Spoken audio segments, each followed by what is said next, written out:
ഒരു കുട്ടി ജനിക്കുന്ന സമയത്ത് നോർമൽ വജൈനൽ ഡെലിവറി ആണെങ്കിൽ അതിന് കൂടുതലായിട്ട് ഇമ്മ്യൂണിറ്റി ഉണ്ടാവാൻ സാധ്യതയുണ്ട് എന്ന് പറയുന്നുണ്ട്. കാരണം നോർമൽ വജൈനൽ ഡെലിവറിയിൽ കുട്ടി ഈ വജൈനയിലൂടെ കടന്നു പോകുമ്പോൾ കുട്ടിക്ക് ഒരുപാട് ബാക്ടീരിയാസ് ലഭിക്കാൻ സാധ്യതയുണ്ട്. ഒരു കൊച്ചിന് നമ്മൾ കൊടുക്കുന്ന ആദ്യത്തെ വാക്സിൻ എന്ന് പറയുന്നത് ഏതാണെന്നറിയോ?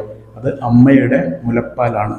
ഈ മുലപ്പാലിൽ നിറയെ പ്രോബയോട്ടിക് ബാക്ടീരിയകളാണ്, പ്രീബയോട്ടിക് ആയിട്ടുള്ള സബ്സ്റ്റൻസസ് ആണ്.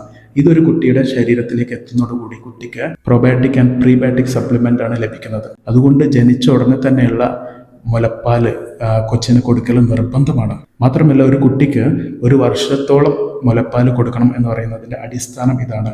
കാരണം കുട്ടിക്ക് ആവശ്യത്തിനുള്ള പ്രോബയോട്ടിക്, പ്രീബയോട്ടിക് ആൻറ്റിബോഡീസ് എല്ലാം മുലപ്പാലിലൂടെയാണ് കിട്ടുന്നത്. ഈ പ്രോബയോട്ടിക്, പ്രീബയോട്ടിക് ബാക്ടീരിയകൾ കുട്ടിയുടെ വയറിനകത്ത് നിക്ഷേപിക്കപ്പെടുകയും അത് അവിടെ കോളനിയായിട്ട് വളർന്നു വരികയും അവ ഡിവൈഡ് ചെയ്ത് അവയ്ക്ക് രൂപമാറ്റങ്ങൾ സംഭവിച്ച് പല തരത്തിലുള്ള ബാക്ടീരിയകളായിട്ട് മാറുകയും ചെയ്യും.